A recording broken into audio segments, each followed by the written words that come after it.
All right. Well, good morning, everybody. Welcome to Real Leadership Company, and we are on Chapter 9 of John Maxwell's book, Put Your Dream to the Test. Before we actually dive into that, I just want to remind everybody of our website, realleadershipcompany.com. We're actually in the middle of getting a revamp of our website done. Should be ready in about 4 to 6 weeks, and that's when you're going to start to see the subscription version of Unstuck University. Of course, we have our virtual mastermind group, which continues on today. Tom and I are independently certified John Maxwell coaches, teachers, and speakers. And so we can offer a lot of services to your companies, to your families, to your churches. The I Coach Me system I'm very excited about. We are about 2 months away from having this full system launch. It allows small businesses to properly coach, mentor, and train their employees, but also tracking it for human resource purposes, which is awesome. And we do job candidate interviews and behavioral analysis, which is great. So if you as a company are about to make a huge investment in an employee, but you can't make up your mind between your final 2 or 3 candidates, we can point out the red flags, do a personality assessment, and kind of show you where they're at. At the Unstuck University page, you can see all of our content, which is on there. All of our mastermind discussions are on here. The Put Your Dream to the Test, real life stories, as well as leading through crisis. Coming up at the end of June, there will be a new session on here called How to Retain Hourly Wage Employees. We'll be talking about the key differences of what makes a successful company retain employees compared to those that do not. So that's going to be really exciting as well. And we'll be doing another mastermind, working through another one of John's books with more details to follow here in about a month or so. So that's where we're at. So why don't we kind of dive in? And Tom, we always like to start off with an attitude of gratitude. So Tom, do you want to start us off today? You're on mute, Tom. Absolutely. I am so thankful for opportunities. There are so many opportunities around us, and sometimes we just fail to recognize them, perhaps because we're not being optimistic, but there are certainly tons of opportunities around. I'm just thankful for those, and yeah, that's mine today. Who's next? I'll go. I am thankful that I'm getting back on the business track of doing what I used to do when I was really kicking it. I kind of got laid back and in my comfort zone. I preach on the comfort zone all the time, but I was in there. And now I'm back. I've got my boards up, and it's really cool. It's good to be back. I feel like I'm a kid again, although I don't look like it.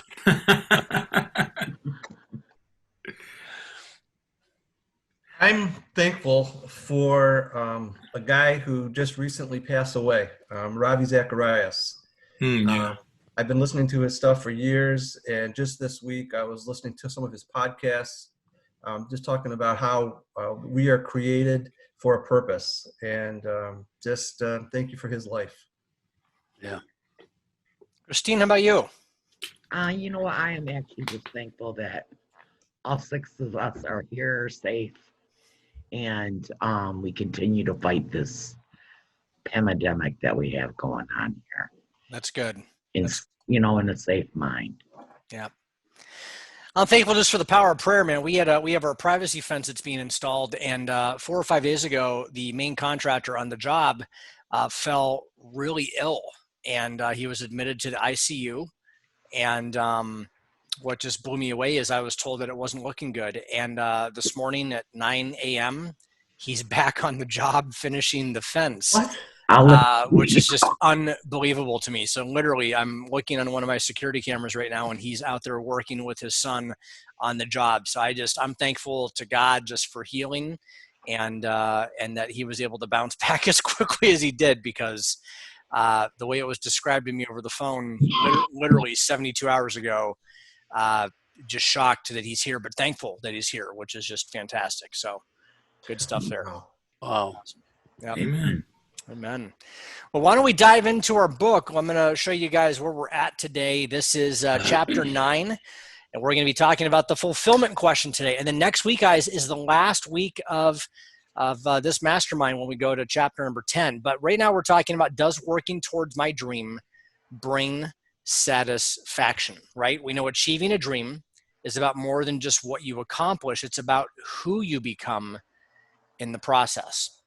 And I think for any of us that are, in this session today, as we have all been working towards a dream, you're not the same person you were right at the middle of the dream process that you were at the start, right? I mean, and any one of us who started, any one of us who started maybe building a business, we were naive and didn't know what we were doing really to the fullest extent on day one. And then when you get to day 1000, it's a lot different. I mean, can any of you guys describe that process of working on a dream or a goal and how you changed over the course of that dream?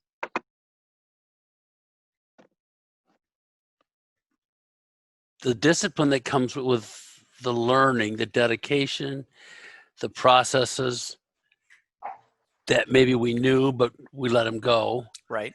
And then this is bringing us all back into that, bringing me back into it. Yeah. Anybody else? Hey, David. Hey there. Sorry I'm late. That's okay. Good morning.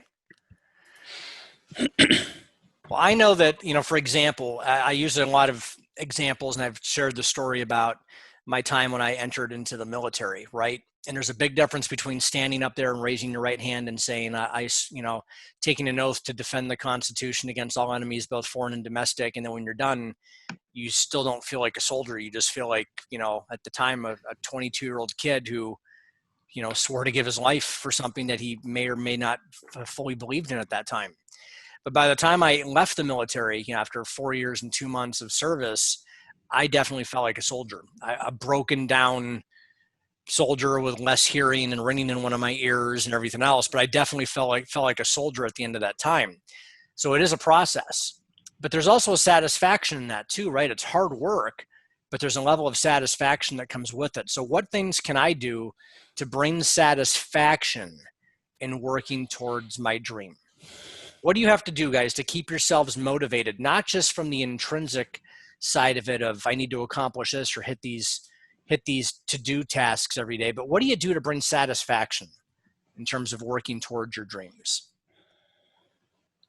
One thing that I found is really helpful, and especially in my fitness dreams, is tracking. So you get successes. This month I've done almost it's over 190 miles that I've walked, and it's exciting to me. But when you see the achievement and you see the results, even on a short term, I've got a long ways to go, but seeing those short term achievements is helpful to me and exciting to me. That's awesome. Anybody else? Very good.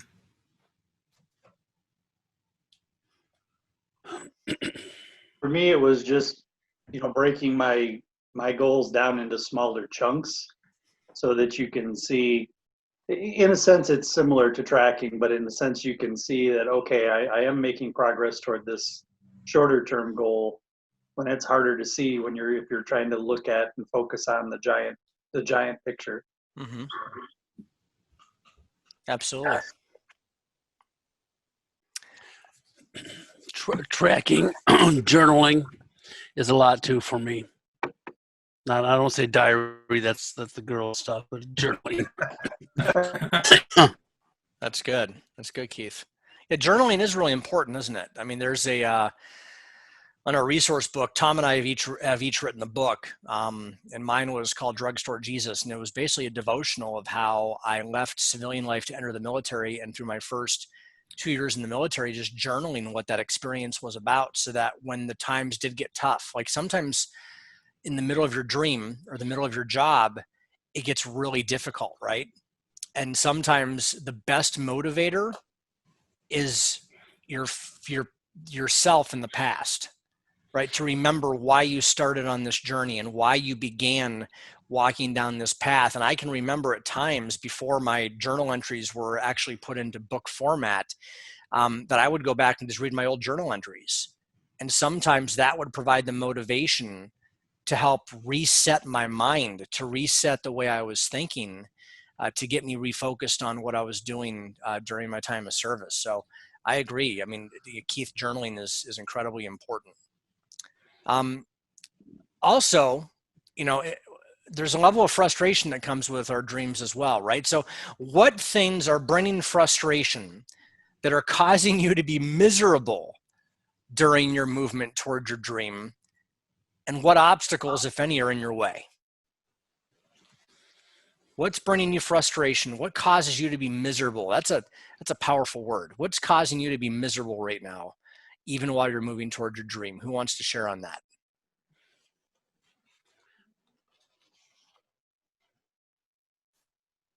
I can share on it a little bit. Go for it. When I first started and I came in this group, I sit back and listen to all you because it's very wise and it's a lot of wisdom. But I had to focus on what my dream was. Mm-hmm. Was it a reality? Mm. And that's why I haven't been in here, is because my reality was not reality. Mm. And I sat back and tried to do some of the things that I did in my dream. Right. And it wasn't functional. It wasn't healthy. Sure. In that, because I have health issues, I have to watch what I do. Right. And it was just totally like a crash cart. Let me put it that way. It was a crash cart. Yeah. So Christine, how has that changed things for you now? I mean, obviously because of your health issues, what's been the change? What is the I'm dream gonna look have like to now? change my career altogether. It's gonna have to be something that's homebound. Sitting behind a computer or something that I'm really gonna have to deep search into what I really want to do. Right. Okay. But yeah, it can be a slap in the face when you realize that the dream that you'd like to have is not a reality. Mm. Yeah. Yeah, that kind of takes us back to one of the previous chapters in the book, where we have to know if what our dream is going to be, we're going to be able to fulfill it, or something of that nature. For instance, if we've had a dream to be an Olympic gold medalist, I don't know about you, but I'm never going to achieve that goal. But it's certainly true that there are things that will hinder us from achieving that goal. Now, that also means that we may not be able to achieve it ourselves, but perhaps we could see that achieved through someone else, and maybe come alongside of someone who is on that journey as well, and support them somehow, some way. Is another way to look at it. Absolutely. Thanks for sharing that, Christine. I know that was probably tough for you to be able to, and that's why you weren't here. And I want to encourage you, don't ever stop showing up to these sessions just because we hit a rough patch, because we all hit rough patches, right? We all hit those moments. And as a matter of fact, the next story we're going to talk about, talks a little bit about that. But before I move on to that story, anybody else, what's making you miserable when it comes to going after your dream? What's making you guys miserable or causing frustration for you guys? One frustration that I've run into with going back to school to get my CPA is that my company's been struggling financially, and they've dropped tuition assistance. And I actually don't have the funds sitting around that would be required initially. So I called my alma mater, which is an accounting school, and was talking to them. There's another option.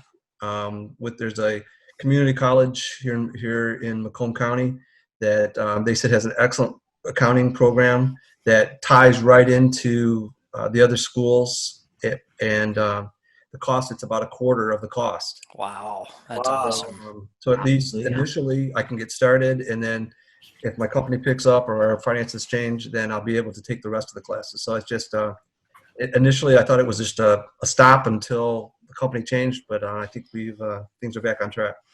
And Dave, is Awesome. that a community college, Dave? It's Macomb Community College. Yeah. So there's also I would take it a step further. There has to be grants and scholarships available for people who are, and I mean, don't take this the wrong way, later in life, right? I mean, we're not 18-year-old kids going to school. So the older we get, there have to be grants and programs available out there for people, over the age of 40 or whatever the case is, to help them move towards that direction, or even for retraining or advanced training. So I would look into that, especially with the way the federal government's just been passing out money lately. Yeah, especially since I am laid off because of COVID. Absolutely. So I would definitely check that out. So that's great, man. That's awesome. Yeah, Dave, I think the Senior Community Center in Macomb has got some stuff going, so you might want to check into that. Well, I said 40 over, but I get what you're saying, though. Absolutely. Yeah, that's good. Good stuff. Nice. Well, I want to share a story, and Christine, and this is right out of the book. This talks about this woman. Her name is Jacqueline Novogratz, and so she was a bigwig working for some of the financial firms in New York City, and she realized one day that she was not happy. There was not fulfillment managing money and assets for a big banking system. Did any of you guys get a chance to read her story in the book? Mm-hmm. Okay, so would anybody like to just kind of summarize that a little bit before we talk about that a little bit more? Anybody want to share a little bit what stood out to you about that story, or give us the overview? I read it like a week and a half ago. From what I remember, her family was big into the financial world, and she walked out of that to go into to the third world countries. Yep. Yeah. So this woman, essentially, basically, what happens is that you find out that she's helping millionaires manage large sums of money to continue to grow wealth.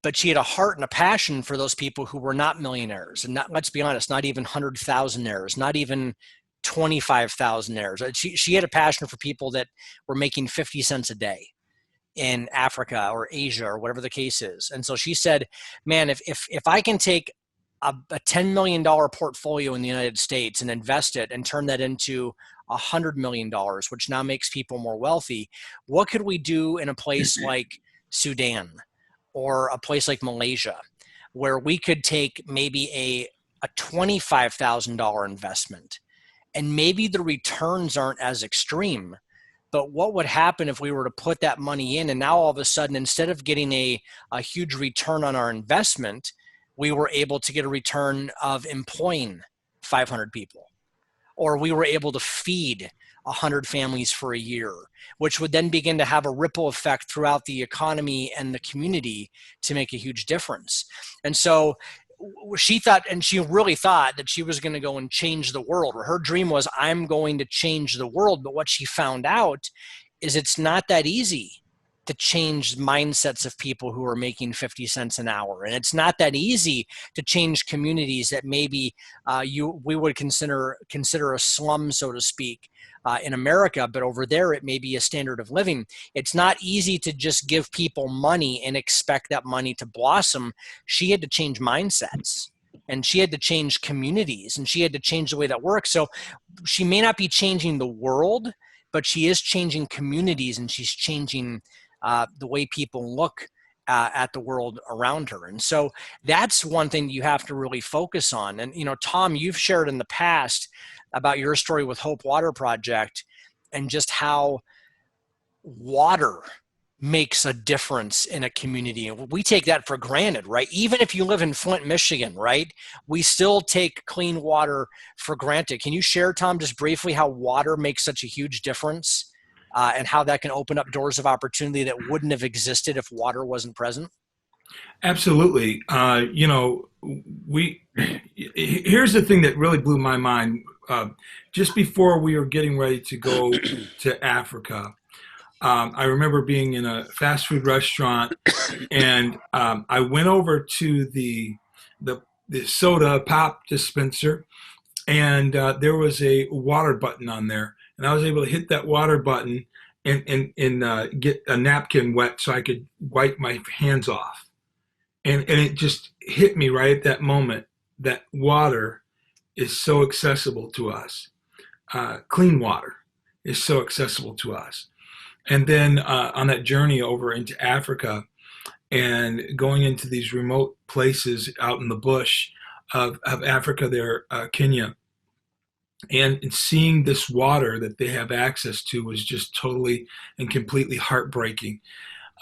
This water was disgusting. It was orange. Animals had used the bathroom in it. In fact, animals were decaying inside this water.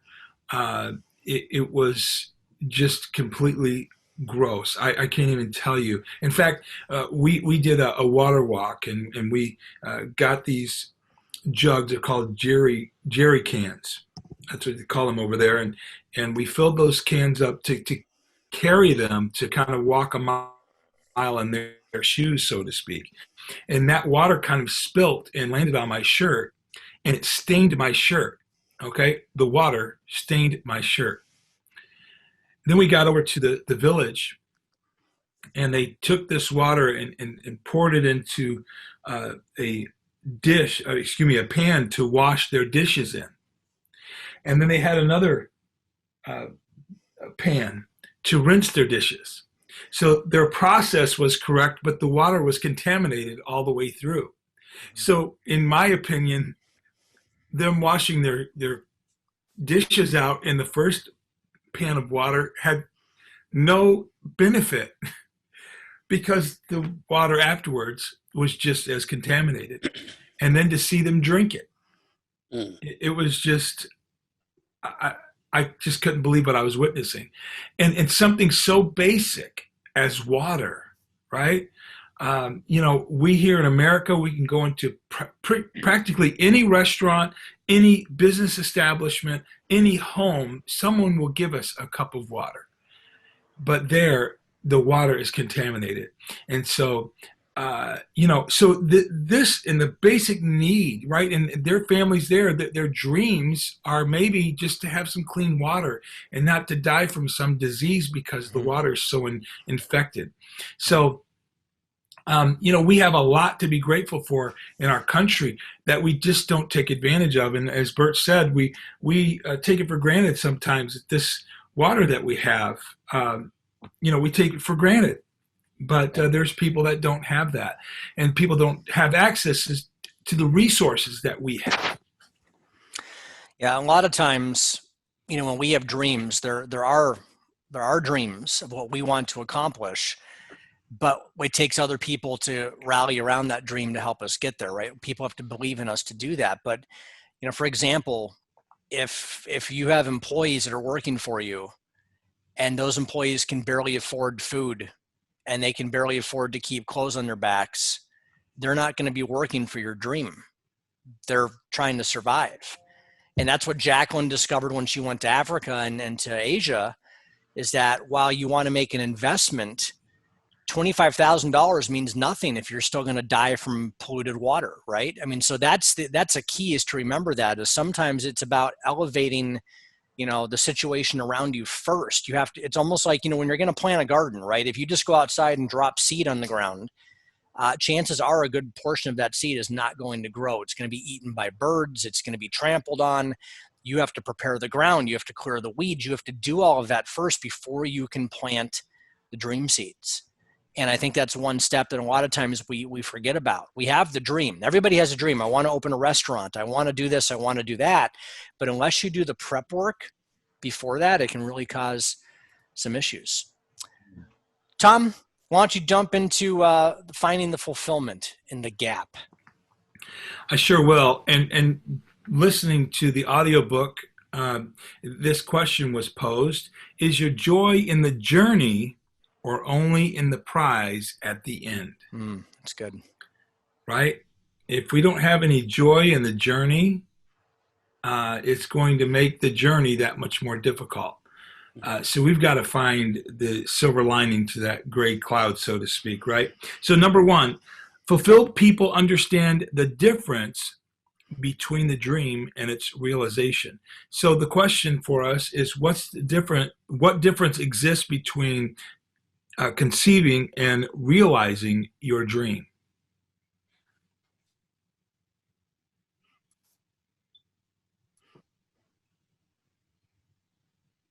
Well, dreaming is the picture you have. Let's say you got the dream board with all this, with the house and all that. So that's the picture in your mind, the images. Realizing is when you're walking through that door. I think I'm missing something though on the right answer. I think you hit the nail on the head. Think about this. Has anybody put a puzzle together before, right?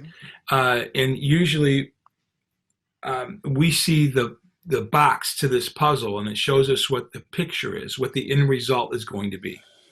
But so many times when we have a dream, we don't really see the full picture.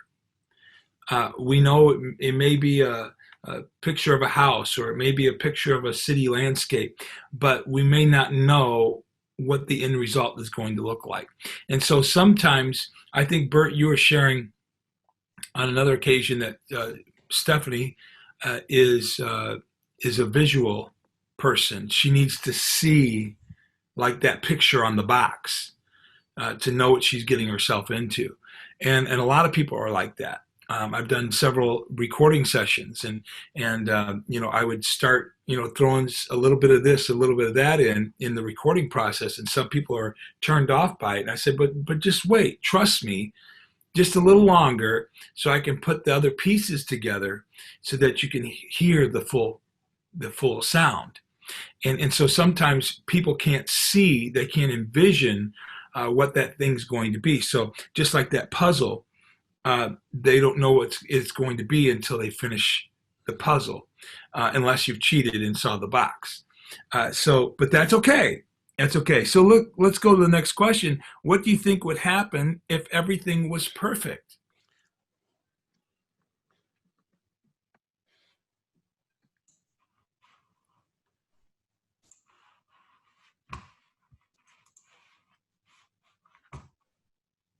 Well, if everything was perfect, you wouldn't learn anything from the process. You wouldn't grow from the process. There would be no challenge to your dream, and it would. And actually, everybody would achieve their dreams, because they really wouldn't be dreams, because they would just be reality if there were no challenges. That's very good. I remember something that John Maxwell said. He said, people come up to him and says, "Hey, I want to do what you do." And he says, "Well, that's great. You just need to do what I did to do what I do." Right? And sometimes we just want the Burger King our way, right away, right now. And it doesn't always work that way. Nor will we, as you said, David, find that fulfillment in the work that we went through. I remember I did a production, a stage play, several years ago, and it was on that subject. This gentleman had built this product, and he was so excited about this product and how it was made and the interworkings of it. But nobody really cared about that stuff. All they cared about is that it solved the problem, and they went on their merry way with this app that he had developed, this program he developed. But he was very passionate about the inner workings of this program, right? And so many times, and it's just I guess an analogy to, so many times we've put a lot of work into something, and people don't really appreciate the work that we put into it, because they don't know the work that we put into it. And so they're not as passionate about your dream as you are. They may not, care that much about your dream as much as you do, because you have spent the time building this thing and thinking it through and working it over. So, yeah, go ahead.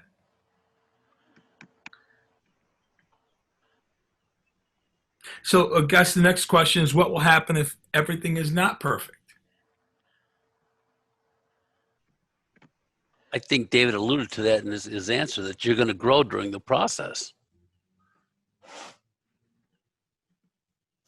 That's right. And how many know that this is the reality? Yeah. Everything is not going to be perfect. Yeah. right? Absolutely. That's reality. That's right. And some of us know it better than others, right? I thought that's why we were in this session, so that everything would be perfect from That's here right. on out. That's right. You know it. That's right. But the journey itself, not only can we grow from it, but it can be extremely enjoyable, and that whole process. Like Tom, you were in music. Practicing music, is sometimes the practice can be as enjoyable, even more enjoyable than the performance. And even in sports, I used to love going to softball practice every week just because, given we were getting ready for the game, but just being on the field and improving the skills, and there's a gratification that comes from that, through that process. That's good. Go to section number 2. No, question number 2 says, fulfilled people understand that the size of the dream determines the size of the gap, right? And the gap is what we started talking about with number 1. The gap is the difference between where we start and where we realize our dream starting to manifest itself. So whether it be, David with real estate, right? I mean, there's a process from starting here to finishing here. And maybe finishing for you might be that first sale or owning that first home or whatever the case is. And, for Travis, it could be, if it's a weight goal, right? And you're starting here, you want to finish here, but it's finding fulfillment in the gap. And that can be difficult, right? Because let's be honest, man, for the most part, nobody enjoys dieting. Nobody does. I don't know anybody who says, man, I cannot wait, man, to blend me this kale shake this morning, and it's going to be like, I've never heard anyone say that. And if they did, let's just be honest, they're probably lying about it. Nobody likes to drink kale, right? But it's what else do you do in that gap moment to get you from point A to point B? How do you find fulfillment? You may not enjoy the kale shake, but you find fulfillment in knowing that you lost another 1.2 pounds this week, right? Or you may not find fulfillment in taking a certain class in school, right? There may not be joy in taking a class that you struggle with or learning about quantum physics or whatever it is you're doing, but the fulfillment is that you're stretching, you're learning something new. So the question here is, what incremental steps can you take that will continue to bring you closer to your dreams? So let this be a recap session here for just a couple of minutes. What are each of you doing right now? What incremental steps can you take that will bring you closer to your dream?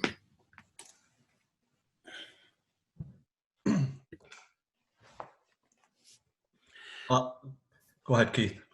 No, I go first all the time. You go. Okay. As far as the fitness, I'm doing the walking every day, but I also this week or 2 weeks ago took the step of I joined Weight Watchers, just because I wanted, I needed to go to the next level and do more. And I said, as far as the professional goals, I started making phone calls this week and making some contacts. So just small things. I haven't signed up for the classes yet, but I am making those steps. Good. Anybody else? It's a business plan. It's some kind of plan, step by step, that you're going to do. Just going about everything willy-nilly, you're not going to get it. You're going to fall off the wagon somewhere. But at least for me, if I've got things written down, I can follow those steps. I just got to make sure the steps are there. Good.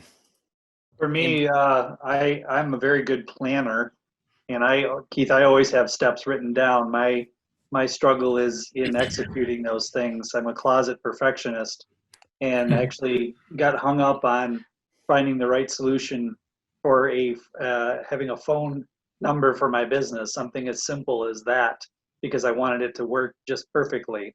Yeah. And so part of it for me is realizing, okay, it doesn't have to be perfect, just so it works and it's functional, and you can always tweak it later. Yep. Get it done, and then move on to the next thing in the list so you make progress. That's really good. Yeah. Tom just shared a document with us, and again, this is something we focused on, I think, starting back in week 5, but it's our weekly dream tracker, right? Mm-hmm. And this is what we put out there, and we had you guys do this for 3 weeks to start building those incremental habits, right? And again, it doesn't mean that you have to fill this out every single week, but if you start doing this, it makes you intentional about thinking about your dream, right? Until eventually you don't have to force yourself to think about it. You're doing it naturally. And so you have an activity each day. What are the outcomes? And the questions to ask at the end of the week, right? Did you work on your dream every day for the past week, even if just for a few minutes? Yes or no? Is your dream clearer today than it was a week ago? Yes or no? And if you answered no to either of the above questions, why not? That's important to ask that, because it forces your mind to process why you didn't spend time working on your dream. It allows you to vertically align your goals again with your dream. And then if you did, what needs to happen next? And that's really important. It's that incremental steps in the right direction. Tom, how about number 3? Number 3, fulfilled people keep dreaming while making the journey. Mm-hmm. So what new discoveries are you making or can you make while you're on your journey? So, Dave Travis, you were talking about some discoveries that you were making because you were tracking your progress. So tell us a little more about that, if you would. One thing I've discovered, initially, 10,000 steps a day was a big deal. Now I've discovered that I can shoot by that, and some days I went over 20,000. So it's like what was difficult at first is no longer difficult. That's good. That's good. Now, Dave, what was the change? What was the change between not knowing if you could hit 10,000 to today saying I can blow past 20,000? I didn't say blow past 20,000, but I said I fit 20,000. Well, okay, then, yeah, 10,000 was a goal, but now you can blow past 10,000. So what was the mind shift? Part of it's the mindset. Part of it's, when, reaching, certain goals. And I think there's also been some change even physically, as you start working towards some, you build up skills, you build up endurance, you build whatever. So it does become, even physically more possible just as your body changes. And so I think, and in other areas, as you, gain more skills or whatever, just your abilities change. But it is definitely a mindset too. When it's 10 o'clock at night and I haven't reached my goal, and I've said, oh, I don't care if it's raining out, I'm going to go do it because I've got to go out and, I've got 2 more hours before it's midnight. So. That's good. So on that note, though, do you think that you needed to achieve the 10,000 steps before you were able to achieve the 20,000? Absolutely. Last year I was looking back, it's on my phone. So I was looking back, I was normally doing 6,000 to 7,000 steps a day. And, but once I started achieving 10, I was able to move past that. It was but I had to set that initial goal and I started achieving that before I could go past it. Right. And again, we've said that here before, how do you eat an elephant? One bite at a time. And so many times, we may focus on the 20,000 steps and say, oh, I can't do that. Right. But if we just start with the 6,000, and the 10,000 and so forth, we can achieve some great things. Anybody else on that note? What new discoveries have you made about yourself? Excuse me. What new discoveries are you making or can you make while you're on your journey? I'm finding out I come up with a plan to do things, and that starts, sometimes the plan needs to be modified to do, because as you're going through the journey, you realize this is going to be a better thing to do. Like I started using the app for a while, and the app really wasn't working for me, so I went to the journal thing. But it's just learning and changing up as you go. You can have a written plan, but sometimes plans have got to change. Just don't walk away from a plan. That's good. That's good.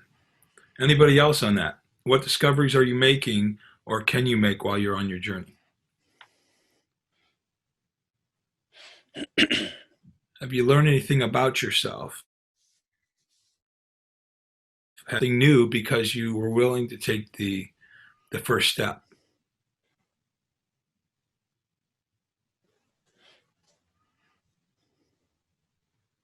It's not so new. It's just that Right. I'm going, me preaching against the comfort zone to everybody, and here I was sitting in it. Yeah. And I knew it, but this has awakened me more to it. Very good. Just to go back, Tom, to the whole military analogy again. When you first show up at basic training, you think to yourself, I can't do this. I can't do that. I can't do 50 push-ups. I can't do 200 sit-ups. I can't run 2 miles in 10 minutes. I can't. And then guess what? At the end of basic training, you can do all of those things. And then you're like, okay, well, I can't go to war, or I can't work with this team, or whatever the I can't statement is, it becomes I can. And so the one thing that we all have to remember when we're going out to achieve our dreams, no matter how dire the situation, no matter, Christine, you shared like you felt devastated for a couple of weeks, because because of the physical challenges, that you cannot fulfill the dream you wanted to the way you wanted to. But it doesn't mean that the dream is over, right? Right. It doesn't. You, for example, you gave the example. You said, I have to find something that's home-based. There's nothing wrong with that. As a matter of fact, last time I checked during the pandemic, 65% of Americans were working from home. So guess what? You're in the majority of Americans right now who can do work from home. So what may have been impossible or looked impossible 3 months ago, this pandemic that we've been through has actually made it possible for more people to work from home. So don't be discouraged. Whatever you once couldn't do, always remember you can do more than you're doing right now if you just push yourself to do it. So Thank you. I needed that. yeah. Awesome. Tom, one thing that's really changed for me during this journey was, that the book that you recommended, Atomic Habits, just had a huge change. Just saying, like you said, just doing something a couple minutes a day. If your goal is to read a book, don't think you have to sit down and read the entire book right now. Read a page or two, and that has so many applications to what we're doing. It's good. Absolutely. Every little bit helps. I remember I was with my band. We were on our way back from a tour, and I think we were in Alabama or something, or maybe midway across the country, making our way back home, and there was an ice storm that came. So we pulled off and we parked in this rest area, and there we sat for about an hour. And I got to thinking, you know what? Why don't we get back on the road and drive even a mile an hour, 2 miles an hour? Nothing fast, but just 1 mile, 2 miles an hour, because we're going to be that much closer to our goal.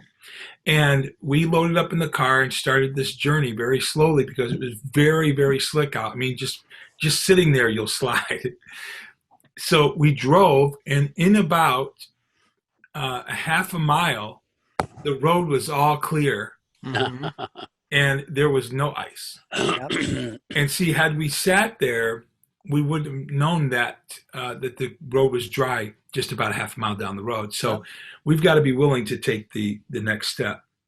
So the next question was, what new discoveries have you made about yourself during your journey?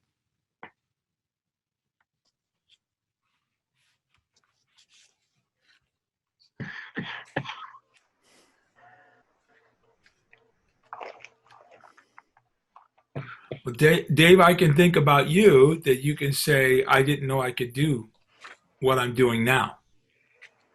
I was starting to think of myself as a fat guy. And I'm learning that I don't have to be that guy. So that's an awesome discovery. Dave, it could be my imagination, but I think your face looks thinner. I've never met you, but all I've seen is your face in this little box on my screen. But I believe it does look thinner than when I first saw you. Thank you.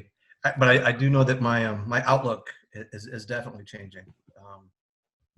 Just I'm excited, and because I know that I don't have to be that guy that had no energy and that was tired all the time. Yep. It's good. Yeah, you're certainly an inspiration to us, Dave. Thank you. Yeah. Anybody else on that? What new discoveries have you made about yourself during your journey?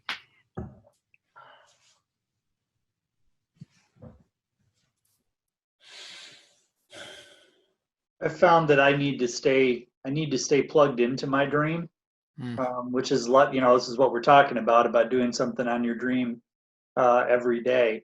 Because if I disconnect from it, not only do I lose that momentum, but my mind starts focusing on other things, and it's easy to let discouragements or distractions sneak in there. So even on days when I maybe don't feel like working on my dream, I still need to plug into it. Even if it's just like I mentioned before, listening to a podcast or something that's related to it, just but keeping my mind focused on that direction has been huge. It's good. How many find themselves when you haven't spent time on your dream, or you haven't spent time thinking about what it is that gives you passion, that you can find it sometimes hard to get back to it, right? Because you've been away from it, or you feel like you failed, or you didn't do what you said you were going to do, or what you thought you could do. And so you end up having a slow start getting back into it. But once you decide to jump back into it, the momentum comes right back and you're ready to get going again, right? And so I think that, David, as you were saying, that it's just that matter of doing even a little bit every day, on your dream and on your journey will help you keep that momentum. Good. So next question, what are you or can you learn during your journey? What are you learning or can you learn during your journey?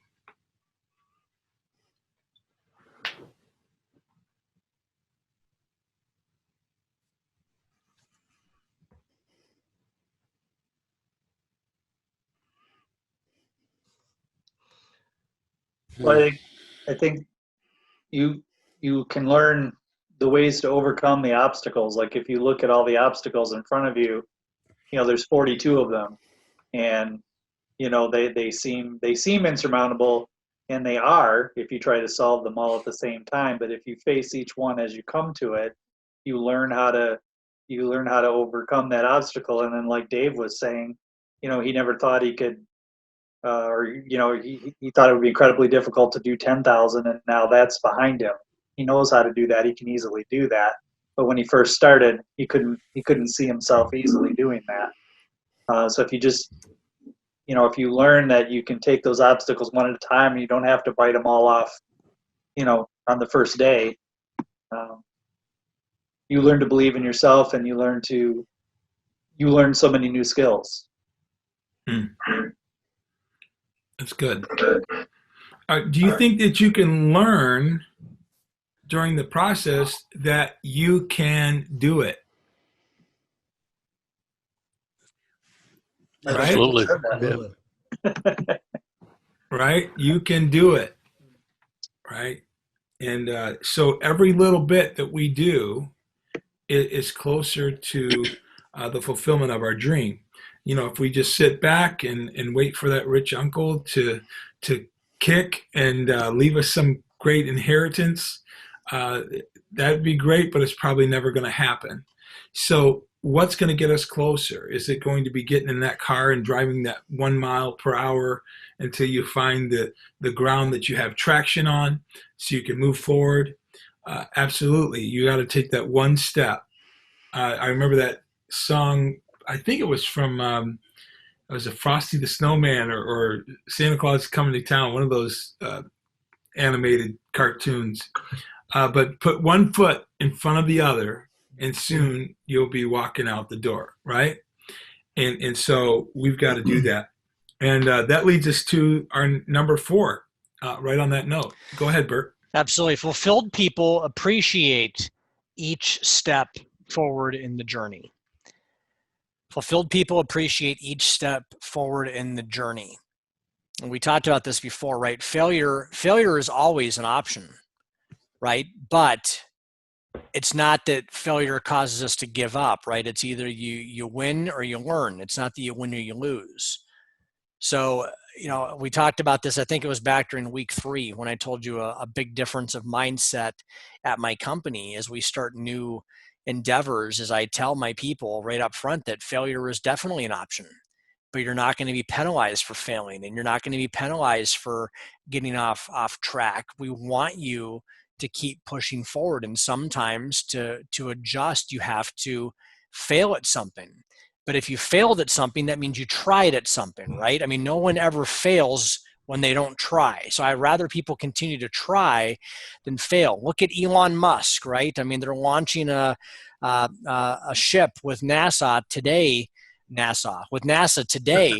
but just yesterday they were testing the engine off of another rocket, and the rocket explodes on the testing platform. Now that doesn't breed, excitement for these astronauts who are about to take off today. But I guarantee you, Elon Musk didn't say yesterday after that rocket blew up, well, we're done. Let's just pack it up. We're all done. No, of course not. No, he's like, let's build another rocket. Let's keep on learning from our mistakes. And so I guarantee you, Musk didn't walk in today. And I'm sure that was a really expensive explosion, right? We're talking probably hundreds of millions of dollars, I'm guessing, probably went into that rocket. But I bet you he didn't walk in today and say, you're fired and you're fired and you're fired and you're fired, right? They probably said, okay, what did we do wrong? What do we readjust and how do we fix this, right? I guarantee you that's what happened. So what struggles are you facing on your journey right now? What failures have you had? And how does impatience and greed destroy success? What failures have you had? And how does impatience and greed destroy success? Who wants to share?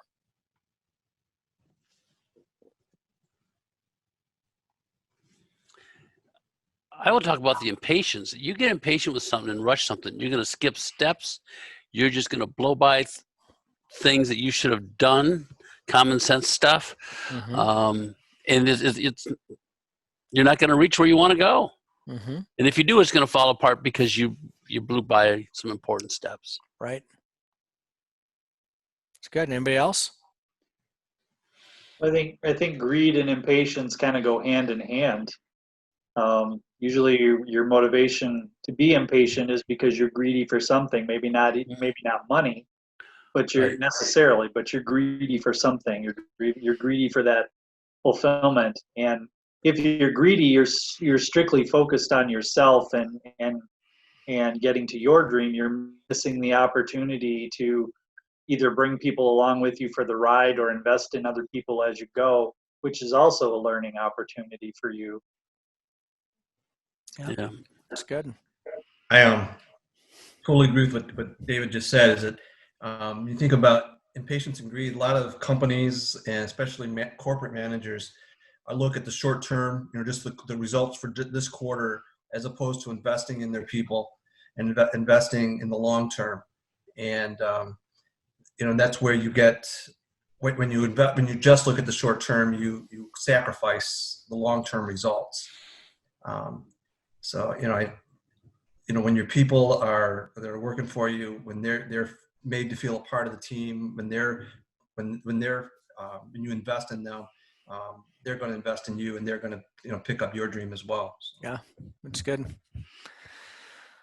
Yeah, impatience and greed, they often hurt other people, right?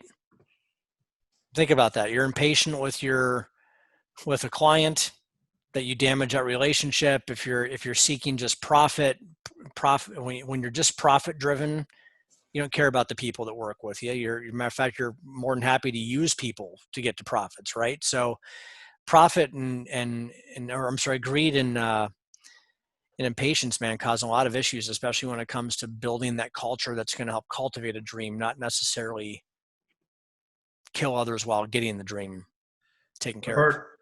On that though, I want to say that I think that's long term. you're going to obtain more profit. You know, Mhm. you're going to, you know, you're not just, you know, by investing in your people or making those investments, you're not just getting rid of profit. You're just getting rid of it right now. Sure.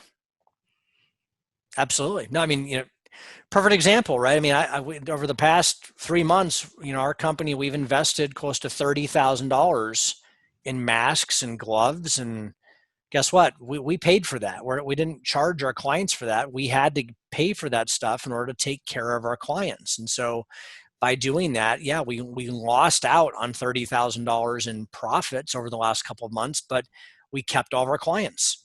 And so now we're going to see now we have a new starting point, right? As other companies are starting to revamp up, we don't have to revamp. We're already at the baseline of where we were.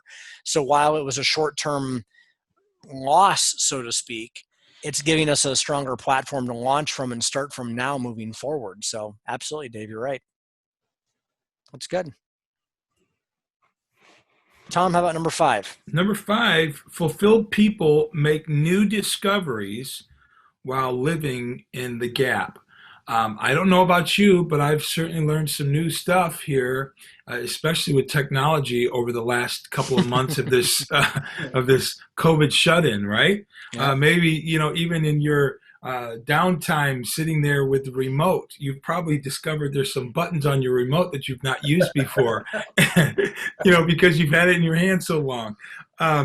But we're certainly making new discoveries. And if you haven't been, well, maybe you've just been living under a rock, because there's certainly been, a lot of changes, for us to get connected with. I mean, even using Zoom.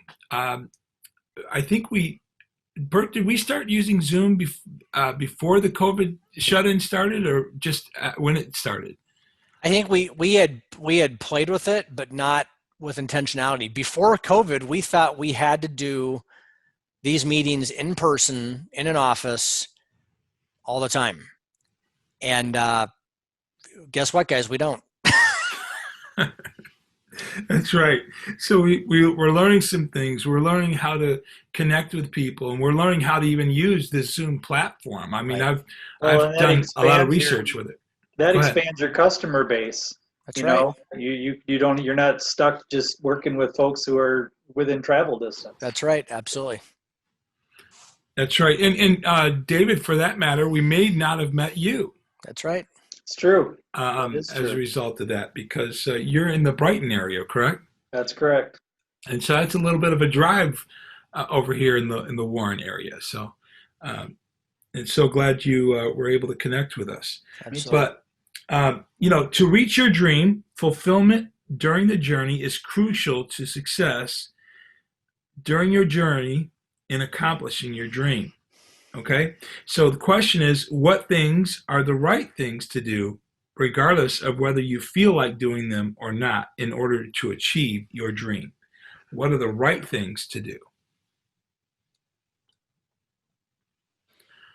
So think about your dream, and then what are the right things for you to do?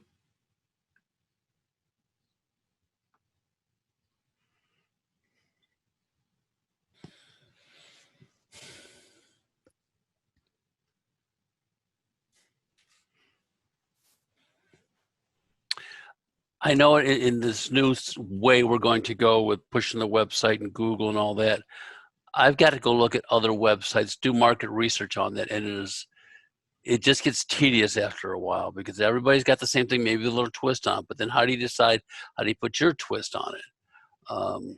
It's got to get done, though. I've got to do it.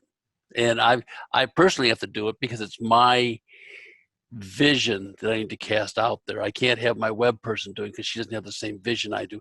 Even though you try to explain it, if they're not in your head. That's good. Anybody else? What's the right things? Keith talked about market research. That's something that I have to do, is dig deeper into my market so that I have an understanding of it. I have a to-do list of things to do, and I need to make gradual progress on that. But every day I need to be researching my market so that I know it intimately. so I can recognize a deal when it comes across. You know, for me that's the right thing to do. It's good. Yeah, it's very good. Anybody else? What are the right things to do to achieve your dream?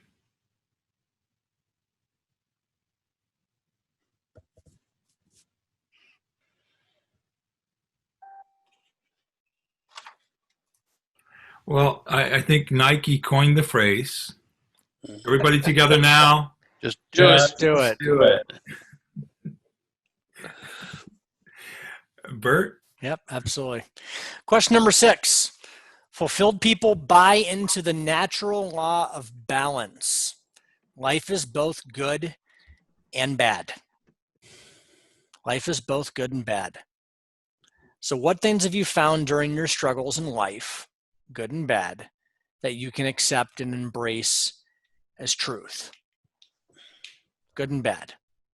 You know, one thing that comes to mind for me, guys, is that there will always be people out there who tell you that they believe in your dream and buy into your dream, and you bring them on the dream team, and they ultimately want to sabotage or kill your dream. There are always going to be those people out there, right? That's bad. But the good is the majority of the people that you put on your dream team, they're on the dream team. They're with you. They're for you. But there's always going to be one, right? And again, you go back to the most simplest, purest form of this, right? You look at the 12 disciples, and there's always a Judas, right? Jesus, the Son of God, had a bad guy on his team. Now, don't get me wrong. Let me understand. Judas was brilliant with money, right? He was the treasurer. He was the one that was managing the finances for the ministry of Christ, which tells us that they probably had some significant financial resources, right? Because you don't need a treasurer if you don't have any cash. I mean, let's just be honest, right? So they probably had some significant resources in that ministry, right? So he needed Judas on the team. But in the end, Judas is the one that betrayed Christ. Now, we can dive into the requirement of prophecy and all that stuff too. I get that. But for the sake of leadership discussion, there's always going to be someone, even on your team that you put them on there, that ultimately is not going to help you achieve your goals. To me, that's something that I have learned. How about you guys? What give us example of the yin and the yang, the good and the bad. What are some of the good and the bad things that you know that are going to happen on your dream? Well, real quick, Yeah. I think of President Trump, and he needs people on his team to run this country, and we know that there's a lot of people that's on his team that probably does not like him, Mm-hmm. right? And he may not like them, Right. but he knows he needs what they have, Right. to fulfill the dream. Right. And that's hard for us, isn't it? To have someone on our team that we know could betray us down the road, but they have the tools that are necessary to take us to the next level in our dream, and that we cannot do it without them, right? Or we can't do our dream without a person fulfilling that process. Right. Yeah. Last week, I was really excited about the results that I got when I got on the scale. Today, not so much. There was still some improvement, but nothing close to what I had last week. And so I think what I've learned is that there's going to be good weeks, there's going to be bad weeks, not to quit. Yeah. When you have a bad week. That's great. That's good. That's really good, Dave. And life is going to continue to happen. Yep. There are going to be those unexpected things that pop up, and you can either let them sidetrack you, or you can just make an adjustment and move forward. Yes, That's 'cause good. if you can't control it, I mean, might set you back. But then you got to realize there's nothing I can do about this one. Yeah. And just move on with it. And try to learn from it, right? Yeah. Yeah. Absolutely. That's good. So in order to achieve your dream, how can you be proactive during times of struggle? How can you be proactive during times of struggle?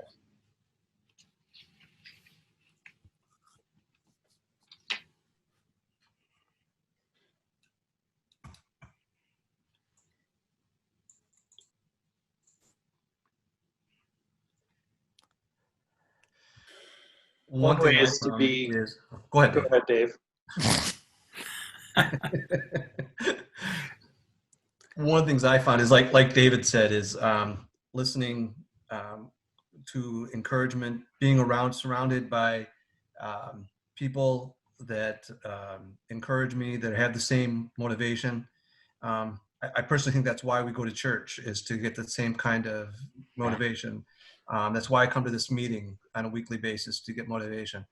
So you surround yourself with like-minded people, even when you're struggling. That helps you keep you going. And our tendency sometimes is to do the opposite.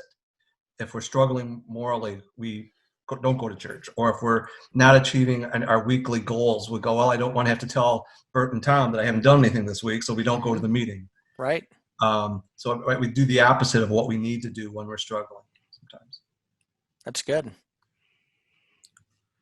Very good. That's good. What I was going to say was related to that, just that, you need to be conscious of your mindset and, not let yourself get discouraged. If you feel yourself getting discouraged, you need to reach out. And I mentioned the podcast. I'm listening to people who are doing what it is I want to do, and listening to them talk about, yeah, I hit this roadblock, and yeah, I had this hurdle, and this is how I overcame it. And mine may not be the same, but the point is they're overcomable. And that in and of itself gives you encouragement. That's good. Leads into the next question, which is, what things have stopped you from climbing higher on your mountain of success? Right? The one thing about mountain climbing is that, first of all, usually it's a one-person sport, or you're going in tandem, right, with one or two other people. You normally don't go with 40 people to go mountain climbing, right? You just can't. You can't fit them all on the side of the mountain, right? So what does that tell you when it comes to climbing that mountain of success? Where does that motivation have to land? I can kind of speak on that. Go for it. Now I'm in that mountain at a peak, and I just need to find my next grip. That's good. That's good. really good. Yeah. I like that. Yeah. That was good, Christine. That's cool. Good concept. It's like, I know I have other skills that I really like doing. Sure. I was a dispatcher for 25 years. So that gives me an outlook that, okay, I can go into a calling center or dispatching from home, because a lot of them do that now anyway. So that's my next grip. Yeah. That's good. That's really good, Christine. Yeah. What happens when you get to the top of the mountain? What happens when you achieve your dream, or what you think that next immediate dream is, and you're standing on the top of the mountain and you look around, right? And there's two things to do, right? You go down the mountain.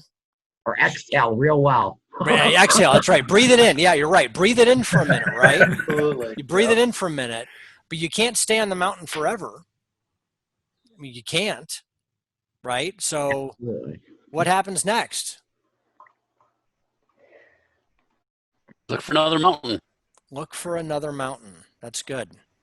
Yeah, I have an example of that this week. My wife and I were going to be paying off our company this week, which is huge. Congratulations. Yeah, thank you. That's awesome. It's a huge deal. It's going to be a mountaintop experience for us, right? But like, what next? Part of the thrill of being a business owner and buying a business has been that challenge that we have to make a note payment every single month, right? It has to be paid. Like, there's no option. Like, if I can't pay the note, like, the note gets paid before I get paid, right? And that's what, there have been times where we have gone a month without a salary because we had to pay the note. It had to be done. And so now this week that note will be paid off, which means now we have to figure out, what do we do? Like, we can't just sit on this mountaintop. Now, what do we do with the money we were paying on the note? What do we do with the Invest. exact right? You're absolutely right, Christine. So we have to now find the next mountain to climb, the next challenge to go on, whatever that's going to be. And we can't just, I don't want us to just sit on that mountaintop and get comfortable up there. There has to be something else to do now. And so that's going to be the next for us, next journey. I think One thing just to throw out there is, yeah, the mountaintop is beautiful, but nothing grows on the mountaintop. That's right. Ooh. That's right. that's good. And sometimes it's hard to breathe on the mountaintop. I was just going to say the same. I mean, And sometimes, go ahead. You're good. Go ahead. I was saying sometimes you need to be on the mountaintop to see where the next mountain is. Right. Mm. Because when you're at the bottom, that mountain's in your way. But once you're up there, it gives you perspective, and you Yes. get, okay, there's my next mountain right there. That's right. That's right. That's right. The vantage point changes when you're up high, right? It's a lot easier to see what to do next on top of the mountain than it is when you're down in the jungle or in the foothills. Mm. Man, I think there's like 12 sermons and 3 books right there, guys, we can write just from that Yeah. conversation. That was Absolutely. fantastic. That's good stuff. Well, I got to think too, Bert, in your experience, climbing the mountain, as you see you're getting close to the top, you found another kind of a mountain, Rut Ranch.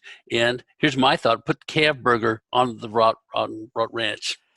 Yeah, that's right. Yeah, and even with real leadership, with what Tom and I are going to really starting in August, we're really going to be putting a huge effort into developing this company more, with more resources behind it. And I'll have more time to do that as well, which is great. So there's plenty of more mountains out there, but the key is, on my dream team, it's my wife, right? My wife is on my dream team when it comes to what the next mountain is.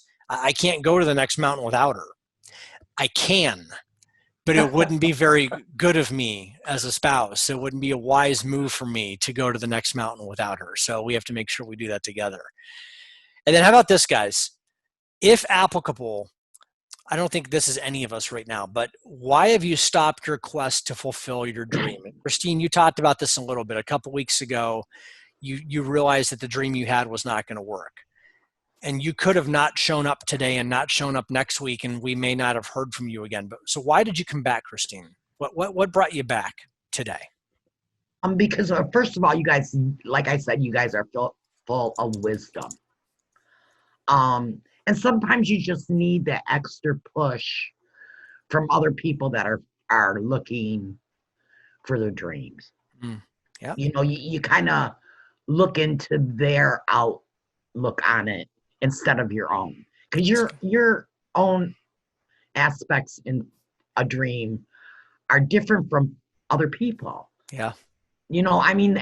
Like, we can sit here and talk all day, but like you said, there's certain things that I say that you guys will tune into that totally didn't come to my mind. Yeah. So sometimes it just takes that little bit to grab that next mountain cliff. That's right. So that's kind of why I came back, because I know there's encouragement here. Yeah, that's right, Christine. That's And good. I know that if I needed something, that one of you would help. That's good. And everybody needs help. That's right. If they sat and told you they didn't, they're lying. That's right. That's right. I'm just be honest. If we all didn't need help, we all wouldn't be sitting here. That's right. So, one hand feeds the other. Our children aren't built by two parents. They're built by a city, a mountain, top full of people. So how can we rise up if we don't do it together? That's good. Wow.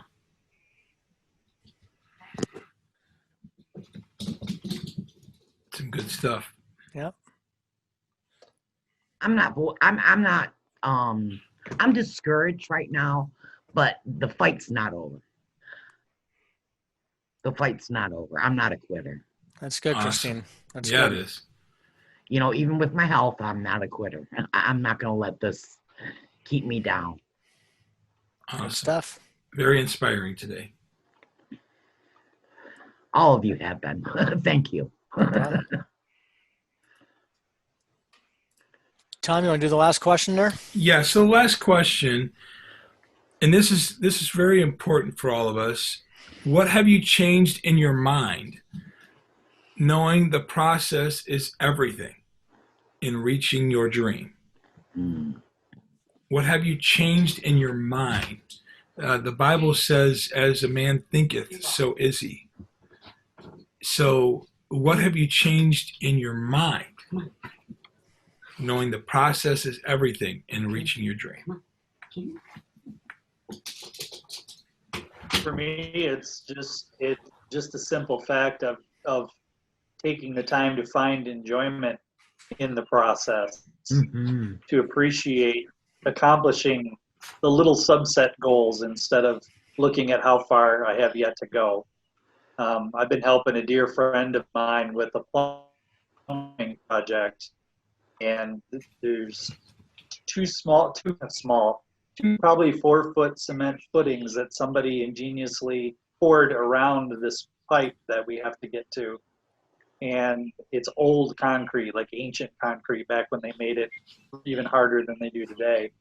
And it's been a real struggle. Well, yesterday we finally got a hold of a jackhammer and spent 4 hours busting through that concrete. And even though the project is far from done, we were so celebrating getting that piece of it done. And it actually, just even that yesterday reminded me of how much, for my own personal dream, I need to look at that the same way. Yeah. Hey, I just took a chunk out of it. Yeah. Jump up and down, celebrate, be happy, and now move on to the next one. That's good. Yeah. Very cool. Why don't we look at page 58? And Tom, you want to walk through that? Yes, I do. I think, we don't usually get time to look at this application page because we're so caught up in the questions before it. But there's a lot of good ones here today. Bert, would you mind zooming that in a little bit? Sure. So great, thanks. So of course, to rate how well we're doing on our progress and our process. But the question here, this is kind of where we started, which is more important to you, the journey or the destination? The destination. Yeah, I think the journey is important, but it's still the destination. It's still getting to Florida, from the example that Bert told us in the first week. Yeah, the trip is good, but and you don't get to Florida immediately, unless you're flying. But it's still the destination. Awesome. I don't know. I'm almost thinking the other. I'm almost thinking the journey is becoming more important because I discover myself learning about me, and I discover, I'm learning new skills, and I'm realizing that the destination is not always going to be the destination. Although I'll be super happy when I get there. Good point. Then I'm going to set another destination, another mountain, and I'm going to go on another journey. And I think for me, the journey is actually beginning to become the more important part. That's good, David. Yeah, I tend to agree with you on that. I like the journey. The destination will get there if you're doing the journey. Yep. And I'm sure this is all a personal thing. I mean, I don't think there's a right or wrong answer on this. No. That's right. Perhaps the destination will be the why to continue on the journey. Right? Maybe that destination is the carrot in front of the horse, so to speak. So let's ask this question. What kinds of things can you do to keep yourself fulfilled while living in the gap between the birth of your dream and its realization? On a side note, really quick, I heard this powerful statement that says there are two important moments in a person's life, the day they were born and the day they discover why. Mm. So thinking about your dream, what are you doing to keep yourself fulfilled while living in the gap between the beginning of your dream and its realization?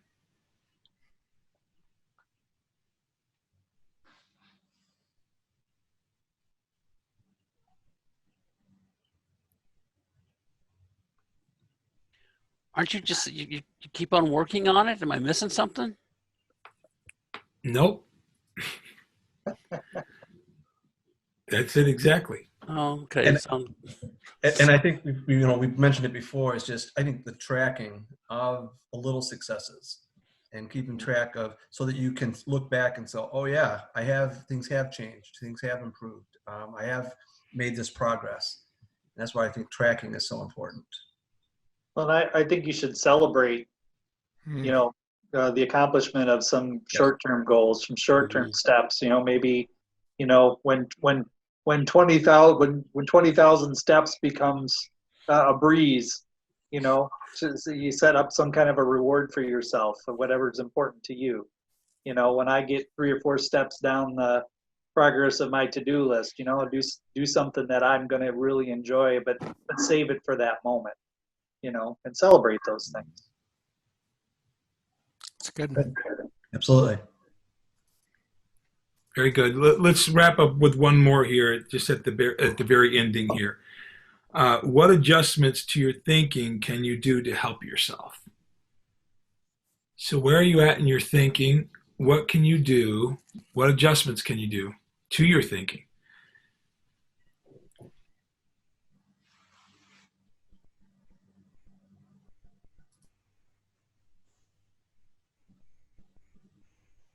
I think that's determined on what roadblocks or what gets thrown up in front of us that we have to maneuver around. We're going to have to adjust our thinking to accommodate something.